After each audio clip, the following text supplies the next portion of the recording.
प्यारे भैया बहनों, आज हम क्लास 11 फिजिक्स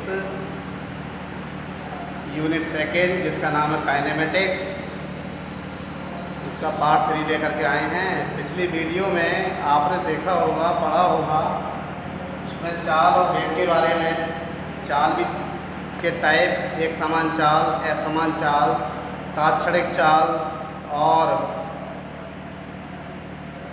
औसत चाल के बारे में पढ़ा होगा। इसी प्रकार से आज त्वरण पढ़ना है आपको। उसके बाद सदिश पढ़ना, सदिशों के प्रकार पढ़ने हैं। तो पहले बात करते हैं, छोटा सा टॉपिक है एक्सेलरेशन।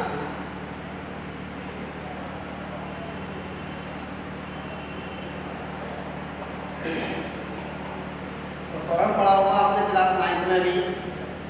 वेग परिवर्तन की दर को क्या कहते हैं? त्वरण कहते हैं। और त्वरण बराबर होता है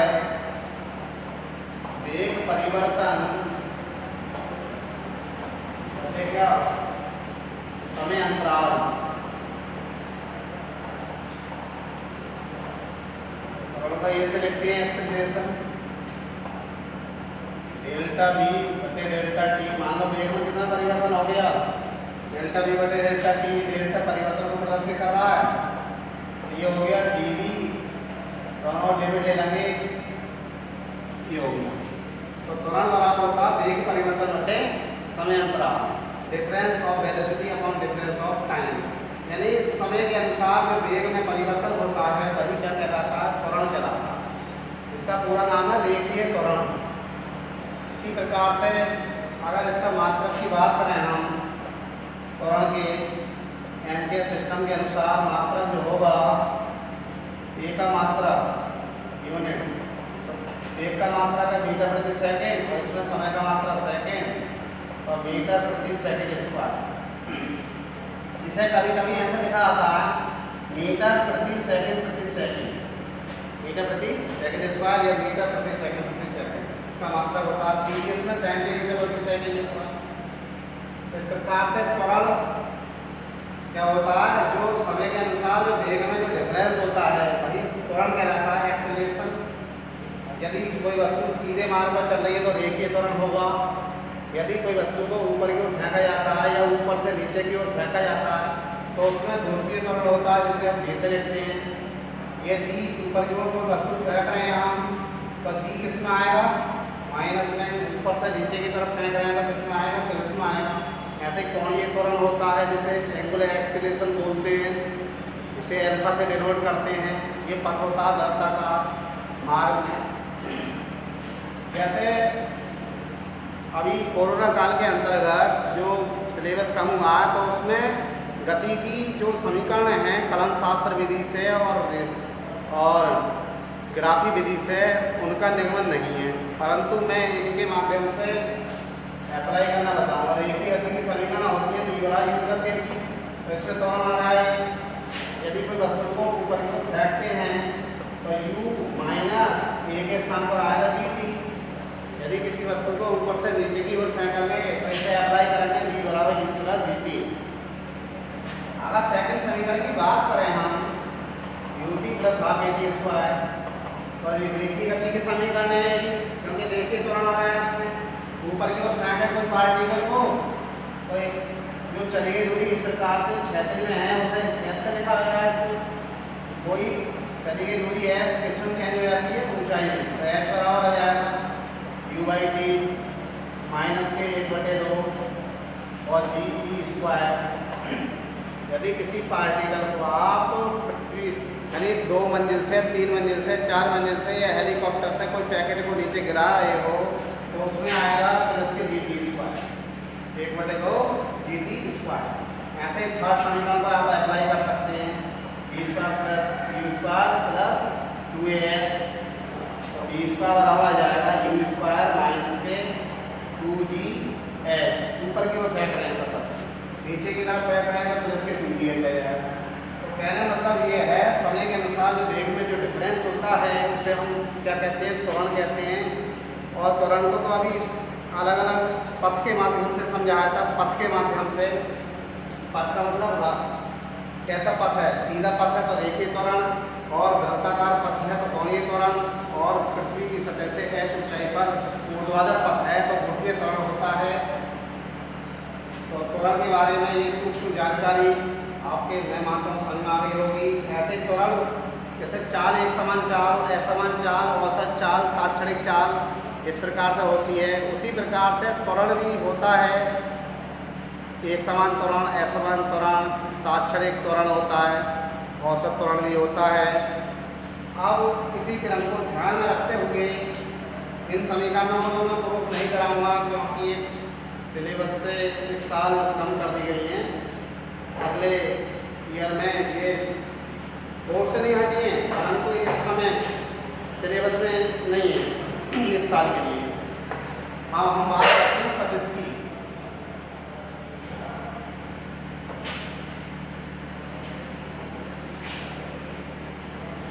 सदिश की बात करते हैं। सदिश को इंग्लिश में बोलते हैं वेक्टर, सदिश राशि। सदिश इसका निशान ये होता है, तो पिछले वीडियो में पढ़ा हुआ आपने कि सदिश क्या होता है, जिसमें परिमाण और दिशा दोनों होती हैं, अर्थात वे राशियाँ जिनको पूर्णतया व्यक्त करने के लिए मैग्नीट्यूड एंड डायरेक्शन दोनों की आवश्यकता होती है, वह कौन सी राशि कहलाती है, सदिश राशि। तो यहाँ पर ये वेक्टर का निशान लगा हुआ है, तो यहाँ से यहाँ तक ये तो परिमाण है, इसे मैग्नीट्यूड बोलते हैं, और ये जो एरो का निशान है, जो हेड जो बना हुआ है शीर्ष, ये है दिशा को प्रदर्शित कर रहा है। जैसे मान लो कोई राशि है ए, अगर हमने ए के ऊपर ऐसा लगा दिया वेक्टर तो ये सदिश राशि हो, और इसका हम खाली परिमाण देखें तो ये वेक्टर बराबर आ जाएगा क्या, ए। ऐसे ही बी वेक्टर का परिमाण लिख रहे हैं हम तो क्या आ जाएगा, बी। ऐसे बहुत सारी राशियों पर अगर परिमाण निकालते हैं तो मोड लगा देते हैं। क्या लगा देते हैं, मोड। तो ए वेक्टर का मोड आ जाएगा ए, बी वेक्टर का बी, और पी वेक्टर का पी आ जाएगा। ये वेक्टर हट जाएगा मोड। ये क्यों हटेगा, मैं अभी इसी वीडियो में अभी बताने वाला हूँ। पहले तो ये समझना है आपको, सदिश में परिभाषा नहीं लिख पाऊंगा यहाँ सदिश की, परंतु यहाँ सदिश में परिमाण और दिशा और कौन सी राशि सदिश है उसको किससे इंगित करते हैं, रिप्रेजेंट करते हैं, तो वो यहाँ पर बताया गया है। यदि किसी संकेत के ऊपर, किसी प्रतीक के ऊपर वेक्टर का चिन्ह लगा हुआ है तो समझ लो सदिश राशि है। अब सदिशों के जो प्रकार होते हैं, मुझे बहुत कुछ बताना है कि थोड़ा बता रहा हूँ। सदिशों के प्रकार, टाइप्स ऑफ वेक्टर्स।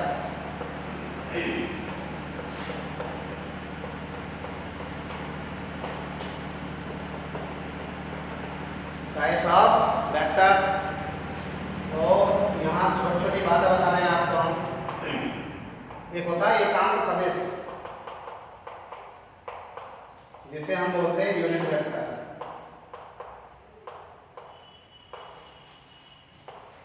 एकांक सदिश से पता चल रहा है, एकांक का मानी एक प्लस अंक, वह सदिश जिसके परिमाण का मान हमेशा क्या आता है, एक आता है। और इसे जैसे मान लो हमें ए है, कोई राशि, भौतिक राशि है मान लो, एकांक सदिश का जो प्रतीक होता है वो ये होता है, एक क्या है, ए यूनिट वेक्टर बोलते हैं इसे, ए यूनिट वेक्टर। और इसका सूत्र होता है A vector equal to A vector का मोड, ये होता। और ए वेक्टर बटे ए वेक्टर का मोड जो बाहर निकल करके आएगा वो ये। तो भाई लोगों ध्यान रखो, एकांक सदिश वह सदिश होता है जिसके परिमाण का मान हमेशा क्या आता है, 1 आता है। इसे मैं अभी थोड़ी देर बाद भी बताऊंगा एकांक सदिश कितने प्रकार के होते हैं। तो ऐसे ही अगर हम बी वेक्टर पर अगर एकांक सदिश का रूल अप्लाई करें तो बी यूनिट वेक्टर बराबर आ जाएगा बी वेक्टर बटे बी वेक्टर का मोड। तो बी वेक्टर बटे बी वेक्टर मोड कितना आ जाएगा। अगर हम ऐसे पी वेक्टर का अप्लाई करें unit vector, P unit vector बराबर पी वेक्टर बटे पी वेक्टर का mod that will be equal to P vector बटे पी। तो इस प्रकार से हम यूनिट वेक्टर का सूत्र ये याद कर लेना। तो एकांक सदिश वह सदिश होता है जिसके परिमाण का मान हमेशा एक आता है। इसे ए यूनिट वेक्टर अगर ए है तो पी यूनिट वेक्टर, इस प्रकार से हम अलग अलग भौतिक राशि अगर दे रखी हो, संकेत दे रखे हो तो उन्हें हम ऐसे लिख सकते हैं। एकांक सदिश के बाद में आता है समान सदिश। समान सदिश तो बच्चों ध्यान रखो, भैया बहनों, समान सदिश, समान से ही पता चल जाए कि वह सदिश जिनकी दिशा भी समान हो और परिमाण भी समान हो, तो ऐसे सदिशों को हम समान सदिश कहते हैं। जैसे मान लो ये ए वेक्टर और एक ये बी वेक्टर, तो देखो ये लंबाई में भी बराबर है और दिशा भी इनकी एक ही तरफ को है, तो समान सदिश कहलाएंगे ये। इन्हें बोलते हैं इक्वल वेक्टर। क्या बोलते हैं? Equal vector. इसे हम गणितीय रूप में इस प्रकार से प्रदर्शित कर सकते हैं, ए वेक्टर बराबर क्या, बी वेक्टर, बराबर का निशान है, समान सदिश है। तो एक बार मैं बता रहा हूँ, वह सदिश जिनके परिमाण और दिशा दोनों बराबर होते हैं, यानी परिमाण का मतलब ये लेंथ इसकी ये और दिशा भी एक ही तरफ को, ये दोनों, तो समान सदिश कहलाएंगे। अब इसके बाद में आता है विपरीत सदिश। इसका उल्टा कर लेंगे आप। विपरीत सदिश में क्या होगा,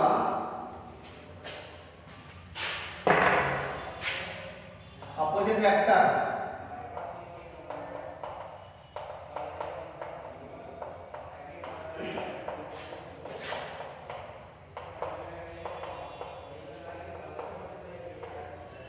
विपरीत सदिश में परिमाण तो बराबर बनाएंगे, देखो, परंतु दिशा क्या होगी इसकी, विपरीत होगी।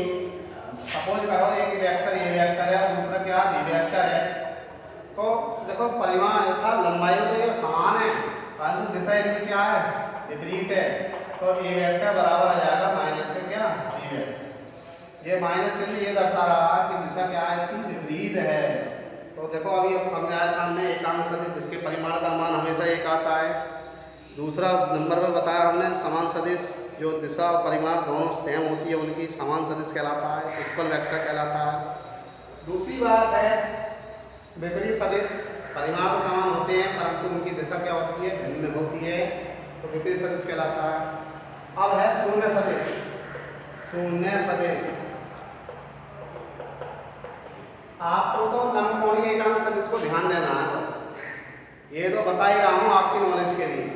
तो शून्य सदिश वह सदिश होता है जिसके परिमाण का मान क्या आता है, शून्य आता है, नाम से पता चल रहा है, तो जीरो वेक्टर कहलाता है। अब जो ध्यान से पढ़ना है सदिश, उन सदिश पर विशेष ध्यान देना है। ये एक्स अक्ष है, ये वाई अक्ष है और ये जेड अक्ष है, तो ये है इस प्रकार से। कागज के तल पर तो हम इस प्रकार से बनाएंगे, ये एक्स अक्ष है, वाई अक्ष, जेड अक्ष।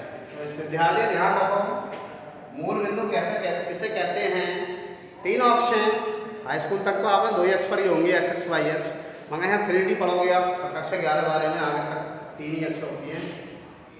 तो एक्स अक्ष, वाई अक्ष और जेड अक्ष तीनों जिस बिंदु पर मिलती हैं उस बिंदु को हम मूल बिंदु कहते हैं, ओरिजिन पॉइंट कहते हैं। तो इसमें O से और एक्स दिशा यानी एक्स अक्ष के अनुदिश जो एकांक सदिश माना जाता है वो ये माना जाता है आई यूनिट वेक्टर। बच्चों वीडियो बहुत लंबी हो जाएगी, थोड़ा जल्दी से कैच कर लेना, मैं बता रहा हूँ आपको। एक्स अक्ष की दिशा में एकांक सदिश होता है आई यूनिट वेक्टर, वाई अक्ष की दिशा में यूनिट वेक्टर होता है एकांक सदिश जे यूनिट वेक्टर, यानी जे कैप भी बोल सकते हैं इसे, आई कैप, जे कैप, के कैप, जेड अक्ष की दिशा में के कैप।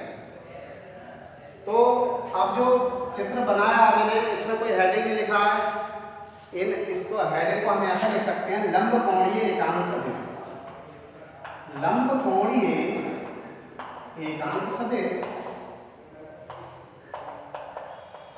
अब कहोगे आप कि ये इनका नाम इतना बड़ा कैसे है? लंब मानी तीनों अक्षें देखो एक दूसरे के साथ में 90 डिग्री का एंगल बना रहे हैं। मान लो ये एक्स अक्ष है, ये वाई अक्ष है, तो कितने डिग्री का एंगल है इनमें? 90 डिग्री का। ये जेड अक्ष है, एक्स और वाई के बीच में देखना है, वाई और जेड के बीच में देखना है, जेड और एक्स के बीच में देखना है, तो इनके बीच में 90 डिग्री का एंगल बनाती है। और आई और जे और इनकी दिशा में क्या होते हैं, स्थित होते हैं। तो आई जे के भी 90 डिग्री के बनाएंगे। तो इसलिए इन्हें क्या कहते हैं हम, लंब कोणीय। लंब कोणीय मतलब 90 डिग्री का कोण बनाने वाले एकांक सदिश आई जे के से प्रदर्शित करते हैं। तो बच्चों लंब कोणीय एकांक सदिश को आई जे के द्वारा प्रदर्शित करते हैं। इन्हीं को ये हम ऑर्थोगोनल यूनिट वेक्टर बोलते हैं इंग्लिश में, ऑर्थोगोनल यूनिट वेक्टर। एक बात और, यदि इसकी दिशा इधर पड़ रहा है तो माइनस में आएगा एक है, और मान लो बारिश पड़ रही है, बारिश पड़ रही है तो बारिश ऊपर से नीचे की ओर पड़ रही है, तो इसलिए जे किस में आएगा, उसमें माइनस में आएगा, और दिशा चेंज करने से माइनस की हो जाएगा। इनके नियम मैं दो सदिशों के सदिश गुणनफल और अदिश गुणनफल के माध्यम से अभी इसी वीडियो में समझाने वाला हूँ। याद रखो बच्चों, दोबारा पुनरावृत्त करा रहा हूँ आपको। आई जे के ये एकांक सदिश होते हैं, आई जे के। अब इन्हीं के माध्यम से नेक्स्ट डेफिनेशन देखेंगे विद फॉर्मूले। चलो चालू हो गई। अगर दो सदिशों का अदिश गुणनफल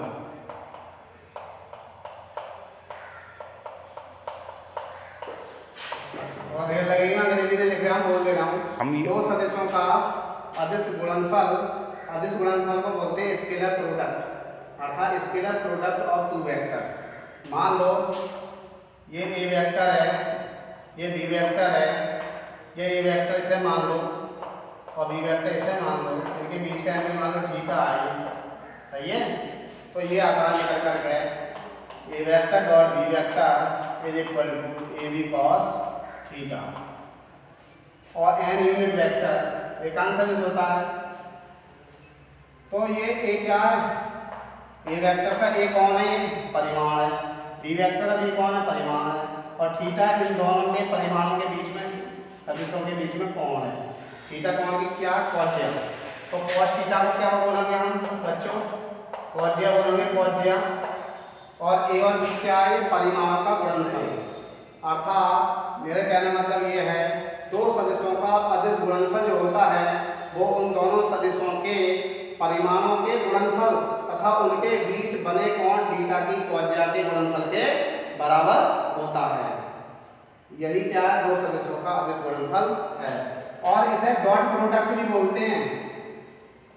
अगर दो सदिशों के बीच में जैसे ए वेक्टर डॉट बी वेक्टर लिख रहा है, तो ये डॉट लग रहा है तो समझ लो अदिश गुणनफल है ये अदिश। इससे पहचानेंगे आप अदिश सदिश की पहचान।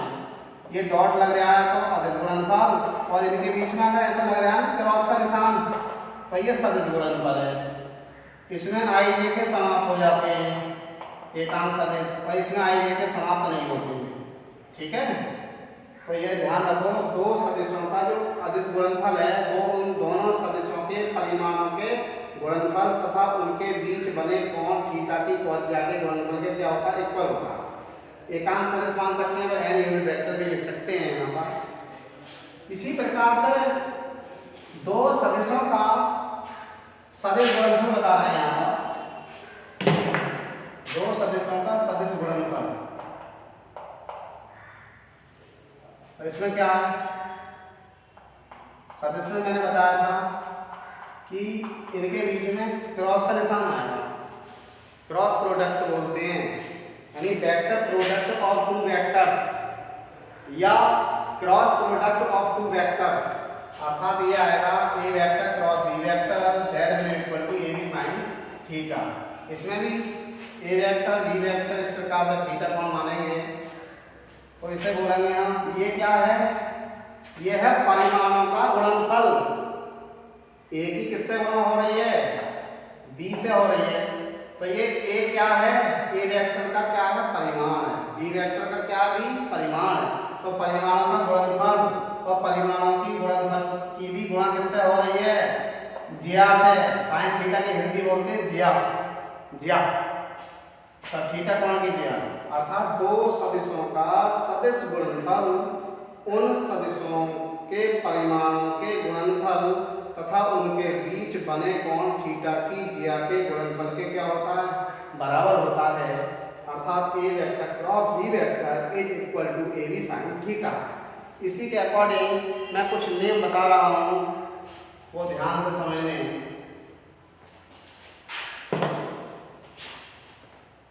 सदिशों के नियम, इनमें क्रमनियम नियम,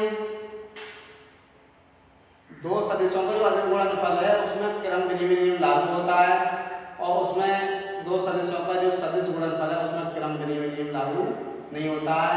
ए वेक्टर इंटू बी वेक्टर बराबर B vector into A vector आ सकता है, A vector cross B vector बराबर B vector cross A vector नहीं आ सकता। अगर B vector cross A vector को A vector cross B vector नहीं लिख सकते, क्योंकि माइनस लगाना पड़ेगा, वहाँ डायरेक्शन चेंज हो जाएगी। तो सदिश में तो क्रमनियम नियम लागू नहीं होता है, और अदिश में क्रमनियम नियम लागू हो जाता है, कम्यूटेटिव लागू। तो अब थोड़ा नियम बता रहा हूँ लंबकोणीय एकांक सदिश के। मान लो ये आई कैप है, ये जे कैप है, के कैप, ये एकांक सदिश है, आई यूनिट वेक्टर, जे यूनिट वेक्टर, के यूनिट वेक्टर। तो ये आई की आई से जब मल्टीप्लाई होगी अदिश गुणनफल, आई का आई से 1, जे डॉट जे इसका हो जाएगा 1, के यूनिट वेक्टर के यूनिट वेक्टर 1 हो जाएगा। आदर्श से करें, आदर्श से आई की जे से करें आदर्श से तो 0 आएगा, और जे की के से करें तो अदिश गुणनफल 0 आएगा, के की आई से करेंगे तो भी क्या आएगा 0 आएगा। अब कहोगे आप कैसे प्रूव करें बताओ कि आई नॉट आई बराबर 1 कैसे आया और आई जे 0 कैसे आया। तो एक एक बता दे रहा हूँ, बाकी सब जानते हैं आप कैसे कर लेंगे। तो आई नॉट आई है, तो मैंने अभी जो अदिश गुणनफल का सूत्र समझाया था, ए वेक्टर डॉट बी वेक्टर बराबर क्या होता है ए बी कॉस थीटा। तो मैं यहाँ पर ए वेक्टर का जो मान है वो आई यूनिट वेक्टर और बी वेक्टर का मान भी आई यूनिट वेक्टर लगा रहा हूँ। तो ए वेक्टर का मान भी यहाँ क्या है आई यूनिट वेक्टर, और बी वेक्टर का मान भी क्या है आई यूनिट वेक्टर। तो जब इनका मैं परिमाण निकालूंगा इसका आई वेक्टर आई यूनिट वेक्टर का, तो परिमाण क्या आएगा 1 आएगा। अब कहोगे कैसे आएगा, आई यूनिट वेक्टर प्लस जे है नहीं इसमें तो 0 जे मान लेंगे, और के भी नहीं तो 0 के। जब इसका मोड निकालेंगे इस प्रकार से तो अंडर रूट में आता है आई की गुणा में 1 है 1 का वर्ग, जे की गुणा में 0 है तो 0 का वर्ग, के की गुणा में 0 है तो 0 का वर्ग, तो रूट 1 प्लस 0 बराबर रूट 1 बराबर 1। तो बच्चों ध्यान रखियो, कभी भी अकेले आई कैप, वैसे भी परिभाषा में बताई दिया मैंने, एकांक सदिश वह होता है जिसके परिमाण का मान हमेशा क्या आता है 1 आता है। तो आई कैप का मान कितना आ गया देखो, अभी इसी वीडियो में बताया था, मैं आगे बताऊंगा कि एकांक सदिश का मान कैसे आता है, एकांक सदिश बना। तो आई डॉट आई बराबर इसका परिमाण कितना निकाला मैंने 1 आया, आई कैप का इसका भी 1 आया, और कॉस अगर बात करें हम तो आई के बीच का कोण कितना है 0। कहोगे कैसे, ये आई है और आई ही है तो 0 से कितना 180, ये सीधी रेखा समांतर रेखा के बीच में, तो 0 ले लेंगे हम। तो 1 into 1 1 और 0 मान कितना आया 1, तो आई और आई बराबर कितना हो गया 1। तो स्टूडेंट ध्यान रखिए I unit vector dot I unit vector बराबर 1 होता है, ऐसे J unit vector dot J unit vector बराबर 1 होता है, के यूनिट वेक्टर के ऐसे प्रूव कर सकते हैं आप। अब मुझे ये प्रूव कराना है, जैसे मैंने अभी बताया था, यहाँ तो छोटी बातें हैं परंतु ये कॉन्सेप्ट क्लियर नहीं होगा आपका अगर ये नहीं पढ़ेंगे तो आप। तो एस एक्स की दिशा में आई कैप होता है, वाई एक्स की दिशा में जे कैप होता है। आप देख सकते हैं इनके बीच में कितने डिग्री का एंगल है 90 डिग्री का एंगल है। तो एक सूत्र होता है अभी पढ़ा है, A vector dot B vector बराबर होता है ए बी कॉस थीटा। तो आई यूनिट वेक्टर और ये जे निकालूंगा, तो अभी बताया था मैंने इसका परिमाण का मान क्या आएगा, जे आई वेक्टर का भी बनाएगा और इसका भी बनाएगा, और इनके बीच में एंगल कितना है 90 डिग्री आई और जे के। तो कॉस 90 का मान तो जानते ही आप 0 होता है, और 0 से गुणा करेंगे तो क्या आएगा 0। तो ध्यान रखो स्टूडेंट, जब हम सेम की सेम से अदिश गुणनफल करेंगे तो 1 आएगा, और अदर की करेंगे तो क्या आएगा 0 आएगा। अर्थात आई जे बराबर 0 और जे के 0 और के आई 0 इसलिए होते हैं। इसी प्रकार से ये नियम थे अभी आदेशों का नियम है। अब सदिशों के नियम देखो ध्यान से। मान लो ये आई कैट है, ये जे कैट, ये यूनिट वेक्टर, के यूनिट वेक्टर।